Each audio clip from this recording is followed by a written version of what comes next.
ముందుగా వైకుంఠం తిరుమల క్షేత్రం ముక్కోటి ఏకాదశి సంబరాలకు సర్వాంగ సుందరంగా సిద్ధమైంది. అఖిలాండ కోటి బ్రహ్మాండ నాయకుణ్ణి వైకుంఠ ద్వారం గుండా దర్శించుకునేందుకు భక్తులు వేచి చూస్తున్న తరుణంలో టీటీడీ అన్ని ఏర్పాట్లు పూర్తి చేసింది. ఇదే సమయంలో టీటీడీ కఠిన ఆంక్షలు అమలు చేస్తోంది. టోకెన్లు ఉన్న భక్తులనే తిరుమలకు అనుమతిస్తుండటంతో అలిపిరి చెక్ పాయింట్ నిర్మానుష్యంగా మారింది. రద్దీని నియంత్రించేందుకు తీసుకున్న ఈ నిర్ణయంతో కొండపై భక్తజన సందడి తగ్గింది.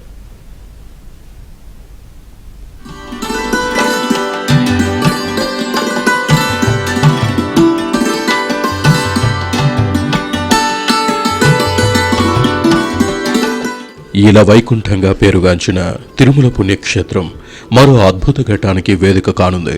డిసెంబర్ 30వ తేదీ నుంచి జనవరి 8వ తేదీ వరకు 10 రోజుల పాటు భక్తులకు వైకుంఠ ద్వార దర్శనం కల్పించేందుకు టీటీడీ సర్వం సిద్ధం చేసింది.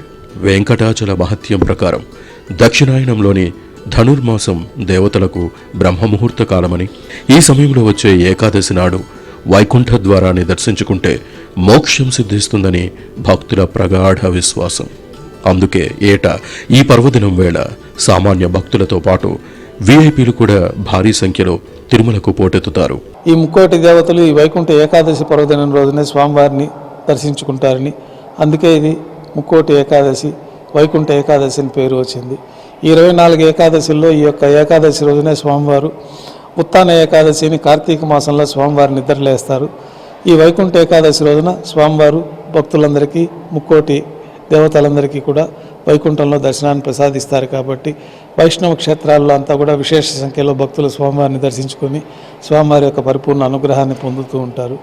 మంగళవారం వేకువజామున 12:30 గంటలకే ఆలయ తలుపులు తెరిచి ఏకాంతంగా పూజా కైంకర్యాలు నిర్వహించనున్నారు.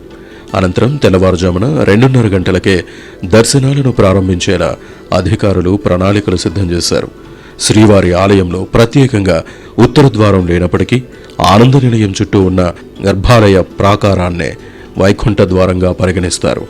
ఏకాదశి నాడు స్వామివారు స్వర్ణరథంపై మాడవీధుల్లో భక్తులకు దర్శనమివ్వనుండగా, మరుసటి రోజు ద్వాదశి నాడు పుష్కరిణిలో చక్రస్నానం నిర్వహించనున్నారు. ప్రాతకాల ఆరాధనలతోటి ఈ వైకుంఠ ద్వారం వద్ద ప్రత్యేకమైన పూజలు నిర్వహించి ఈ ధనుర్మాస కైంకర్యాల్లో భాగంగా స్వామివారికి సమర్పించే పుష్పమాలికలు ఇవన్నీ కూడా ఈ వైకుంఠ ద్వార ప్రదక్షిణ మార్గం గుండా ఆ రోజు శ్రీవారి ఆలయంలో స్వామివారికి సమర్పించబడుతుంది. ఆ సమయం నుంచి అంటే 30వ తేదీ ఉదయం ఈ తోమాల సేవ, ధనుర్మాస విశేష తోమాల సేవ కైంకర్యాలతో పాటు ఈ యొక్క ప్రదక్షిణ మార్గానికి పూజలు సమర్పించి ప్రదక్షిణ మార్గం తెరిచి ఉంచబడుతుంది. జనవరి నెల 8వ తేదీ వరకు 10 రోజుల పాటు ఈ వైకుంఠ ద్వార ప్రదక్షిణ మార్గం తెరిచి ఉంచడం జరుగుతుంది భక్తుల సందర్శనార్థం. ఈ వైకుంఠ ఏకాదశి పర్వదినం రోజున స్వర్ణరథోత్సవాన్ని కూడా ఉదయం వైభవంగా 4 తిరువీధుల్లో నిర్వహించడం జరుగుతుంది. వైకుంఠ ద్వాదశి పర్వదినం రోజున విశేషంగా చక్రస్నాన మహోత్సవాన్ని కూడా శ్రీవారి పుష్కరంలో నిర్వహించడం జరుగుతుంది. వైకుంఠ ఏకాదశి పర్వదినం రోజున తిరుమల శ్రీవారి ఆలయంలో దర్శనం కాని భక్తుల సౌలభ్యం కోసం వాహన మండపంలో ఉభయ దేవేలతో శ్రీ మలయప్ప స్వామివారు కూడా వేంచేసి ఉంటారు.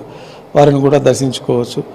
భక్తుల రద్దీని దృష్టిలో ఉంచుకుని టీటీడీ పగడ్బందీ ఏర్పాట్లు చేసింది.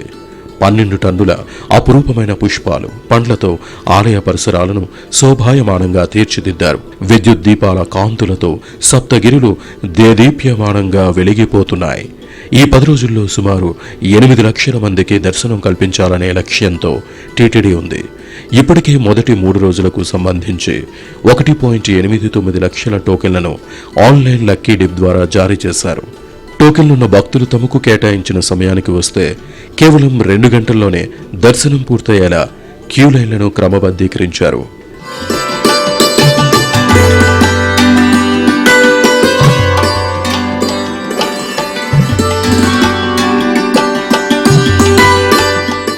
ప్రముఖుల రాకను దృష్టిలో ఉంచుకుని ప్రోటోకాల్ దర్శనాల కోసం ప్రత్యేక కౌంటర్లను ఏర్పాటు చేశారు.